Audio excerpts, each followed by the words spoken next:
great working with her for the first time. Direct Mark, of Sobra. course, Thank you, Marin. is the series creator, Direct Mark. Kamusta naman si Noreen? Sayang she couldn't be with us today. Yes, it was, doing something like this, every it's always a collaborative effort between a writer and a director and a producer. But Noreen was so easy to work with, and to think that we never met in person. All our dealing with her was through Zoom or through Viber or Telegram. But I think it was perfect the way things flowed from our conceptualization to the writing, for me to asking her to adjust this, adjust that, Georgette's comments to adjust this. She was very, very professional. There was no problem or whatsoever, and she gets it. So that's the biggest thing that was, that's important, that she gets what we were trying to do. So hats off, Noreen.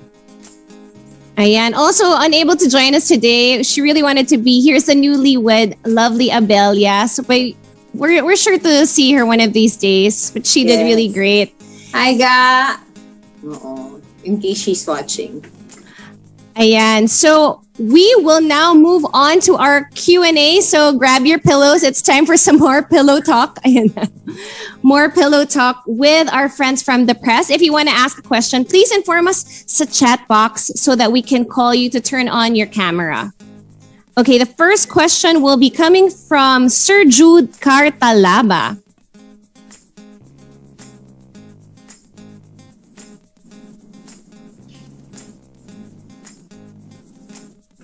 Sir Jude? Hi. Hi, Jude. Hi, Jude. Hello. Sorry. I thought I'm not going to go on cam. Anyway, I'll just ask 2 questions for Ian and for Iza. Can you hear? Hello, can you hear me? Yes, we can hear you. Yes, we can hear you. Okay. So 4 years later, you're reunited. How is your working relationship as co-actors? What certain things have you tend to discover from each other? Were there certain adjustments?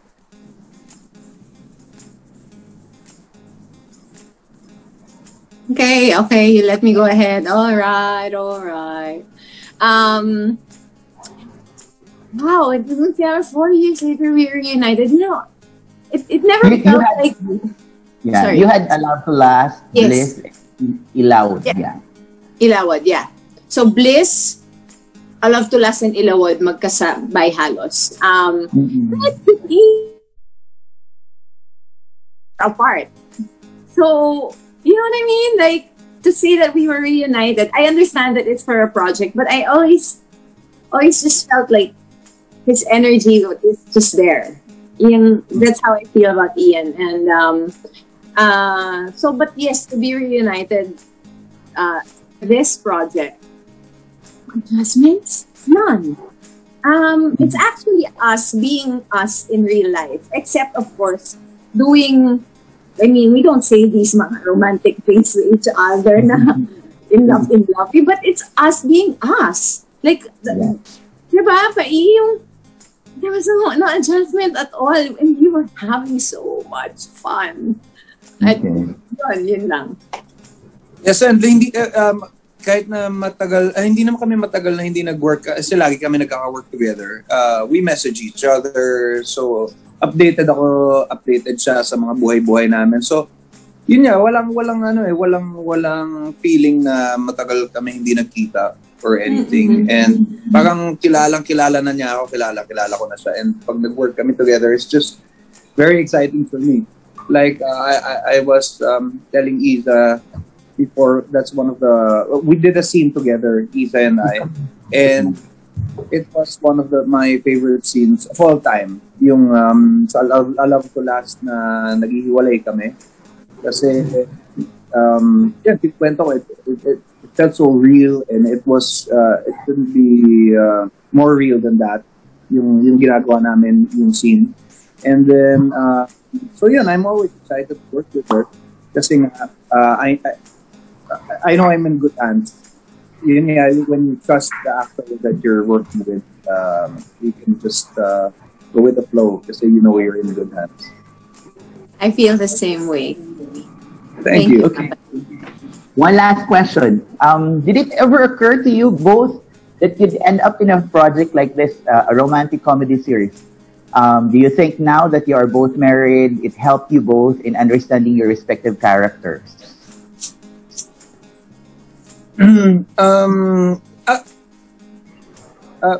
Si Mama E, at least ngayon, no? Matagal na yan nag-crush sa akin, pero at least ngayon, nakita niya, habang buhay, Oh my niya ako matitikman, hanggang dyan na lang talaga kami. Hindi, joke. Kanya kami mag-inisan lagi. Wow. Ang sarap ng romantic comedy kasi with her, lagi siyang mabigat na eksena. Lagi siyang mabigat. Tapos ito, dito lang natin nakikita yung light moments niya. And napakakulit niyang tao, napakadaldal, napaka-bubbly. So ang sarap lang ipakita yung side ni Iza Calzado na ganun ka-light. Kulit, daldal, bubbly. Ano pa? Parang may gusto ka pang idagdag. Dagdag mo na. Wag na. Iwan na natin doon. Okay, thank you. Ay, I'm sorry. Should I? Ano? Yeah, sure. Kasi sinabi mo, ang kapal na mukha mo. Siyempre. Alam mo, ikaw yan, siguro ikaw talaga may crush sa akin. Hindi mo naman. Oo naman. Ngayon sinabi mo, parang, hindi, nakalimutan ko yung tanong. Pakiulit. Nawala. Ano ba yan? Did it ever occur to you that you'd be ending up in kind of project, romantic comedy? I mean, it. Syempre, I've been wanting to do something like talaga. Mm-hmm. It was a dream, and I never even saw it coming. And to do it with Ian, parang talagang perfect. It was really, parang the stars aligned, and he's the best choice for best actor, scene partner. For me to be able to pull this off, it had to be Ian. Ian had to be Ian. Nox. Statement. Thank you, Mama E. It's always been Ian. Charot! Wow! Thank you, Team Brandy and Team Brody ako. Sorry. Kanino ka? Team Brody? No, dalawa yan. Walang... You have to pick one. Ganun ba? Kanino ka? Yung Naiintindihan ko, totoo. Jude. Team Maiintindihan Brandy ko. ako. Team Brandy. Team Brandy. Thank you, dude. Thank you. My gosh, what lovely answers. I'm so excited for the next questions. Now we'd like to call on, thank you so much again to Jude. Thank you. And now we'd like to call on Francesca Viernes of GMA. Hello.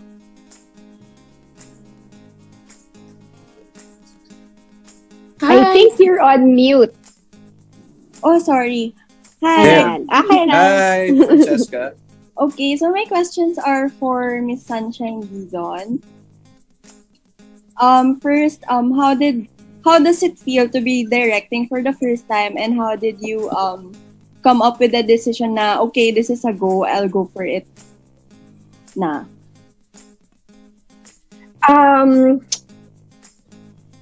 Umpisahan natin dun sa paano nag-decide.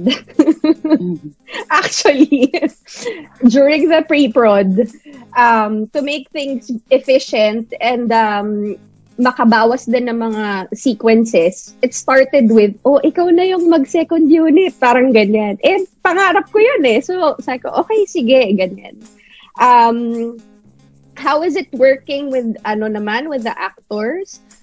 I remember the very first scene that na ginawa ko with Ian, and I think it was Emmanuel. I said na parang hindi ko na kayo kailangan i-direct kasi matagal na kayong artista, and I'm pretty sure you know what you're going to do, diba? So I'll just guide you through the scene. Pero yung akin lang is ayoko talaga kasing nakakakita ng artista na umaarte pa. So the more organic and the more natural it is, sabi ko, dun tayo.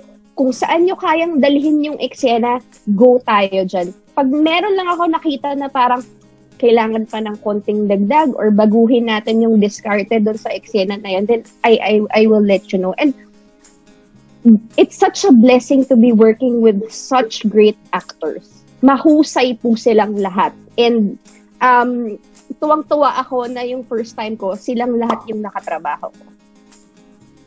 Okay, so how would you describe this project personally? How do you feel about it?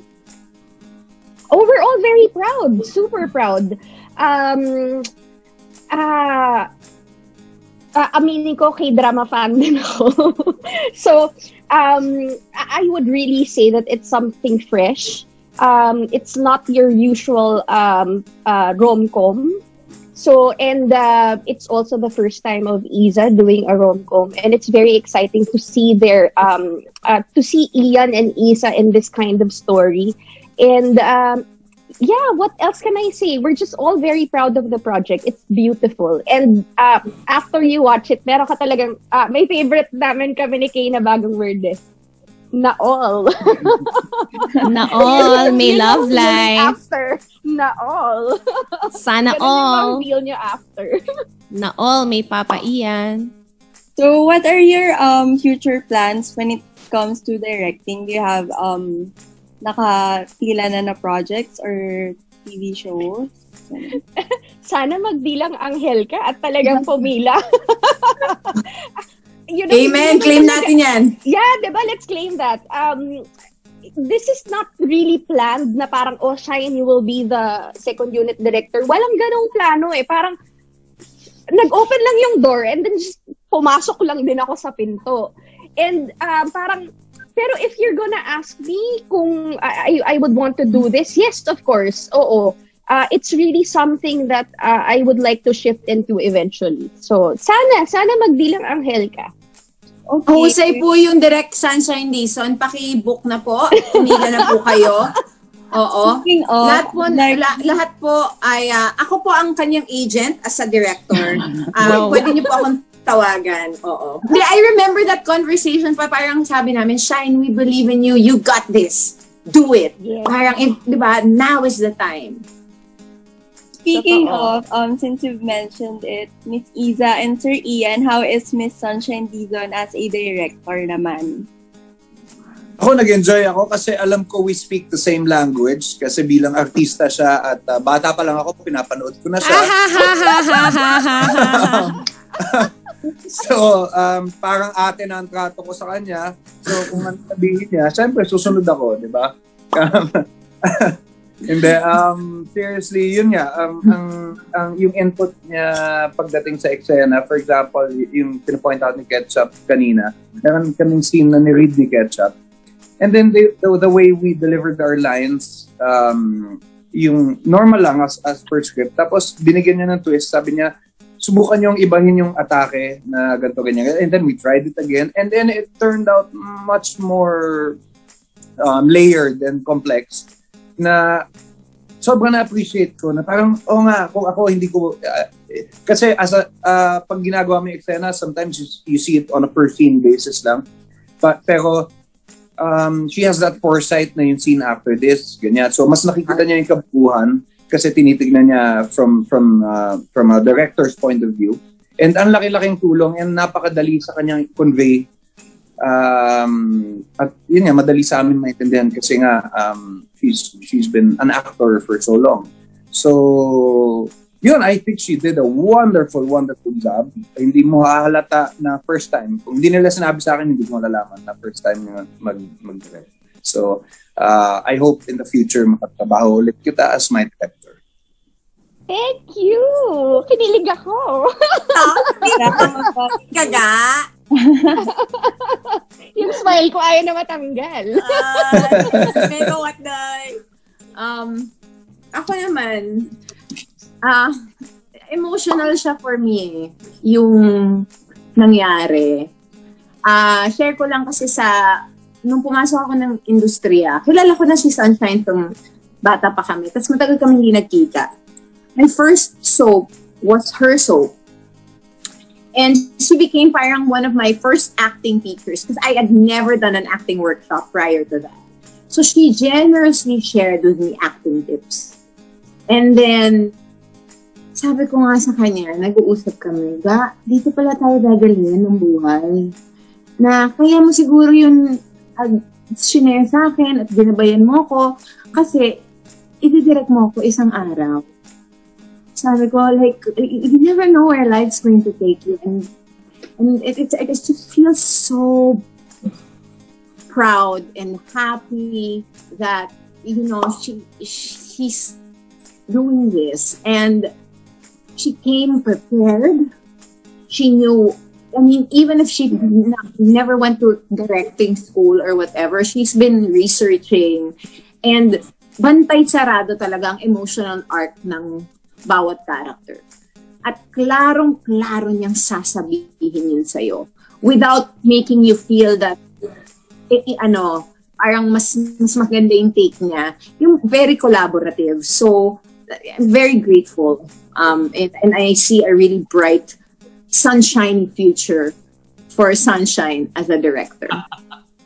Thanks, God. Sweet. Thanks so much, Francesca. Thank you, Francesca. Thank you and good luck. Thank you. Thank you. All right, now we'd like to call Christina Alpad. Hi, Christina. Hi, can you hear me? Yes, we can hear you. Oh, cute naman with the ears. Very K-drama.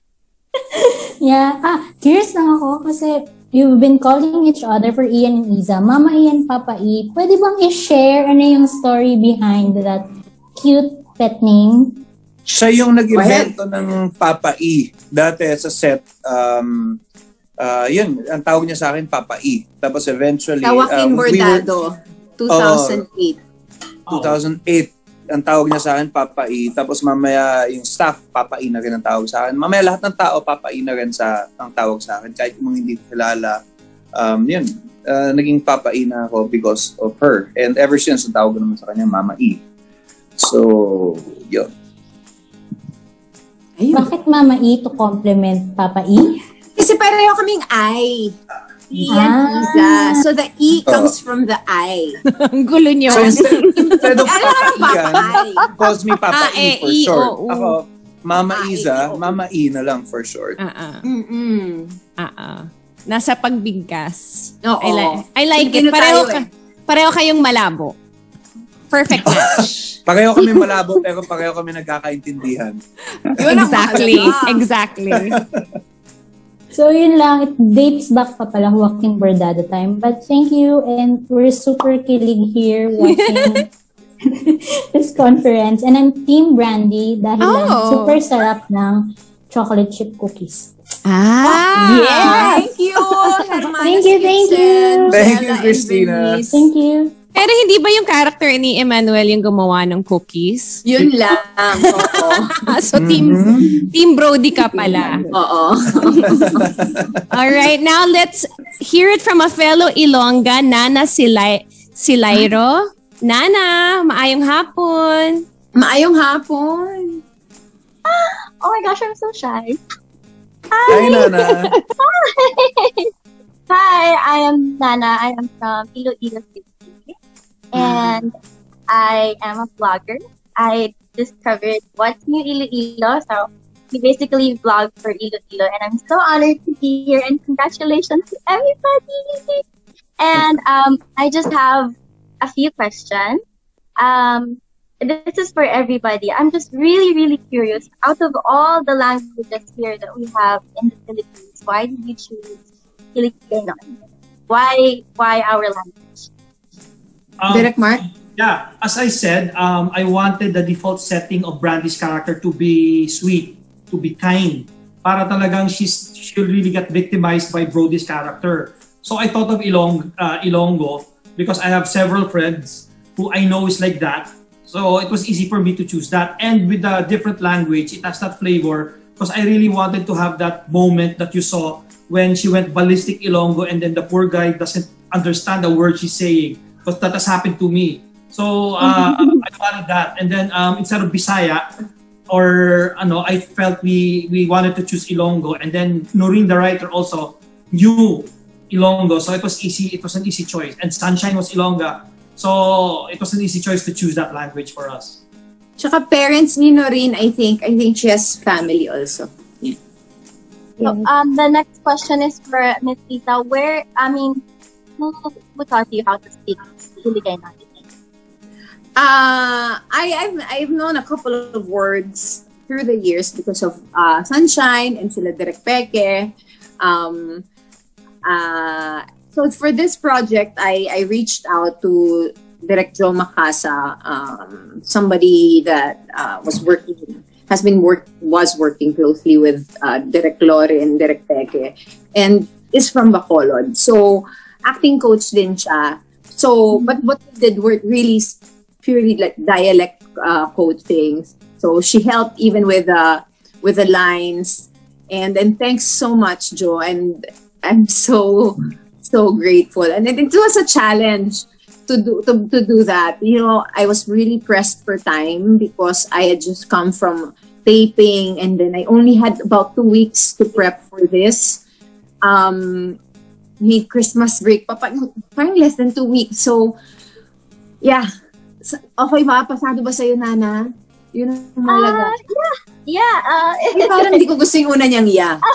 Yeah. I just can't wait to watch the series. And have you been to Iloilo? Actually, Brandy's parents stem from Bacolod. And Brandy didn't grow up in Bacolod. It's just she goes there. But I've been to both Iloilo and Bacolod. Okay. And I love it there. Thank you. I am not sure if you said it earlier, but I would just like to know when did you start filming? Did you start filming pre-pandemic or during the pandemic season, and how was it? During the pandemic. And how was it? Was it very hard for everybody? Very difficult. The reality is, in a normal times, I think I need an extra dolly to give to the second unit of Sunshine, or I need a smoke machine to get. You cannot do that. Once you're in the bubble, all your requirements you should have thought of, and you cannot ask for anything else. Nothing can come in the bubble. So, for safety, because everyone gets PCR tested, and then once you're sure, you're guaranteed, nobody can enter the bubble or anything else can enter that bubble. So you have to think everything that you need, beforehand. Funny thing is that we needed a smoke machine. So if we got it from another supplier, we would have to get a caretaker for that. So he's added to the head count, so which is not, workable for us. So what happened was, help out kami, within the production of Sangre. Sunshine looked for the smoke machine in FB Marketplace. I looked for the liquid for the smoke machine in Lazada. So it was like that. Then it arrived right before we left. So it was really crazy.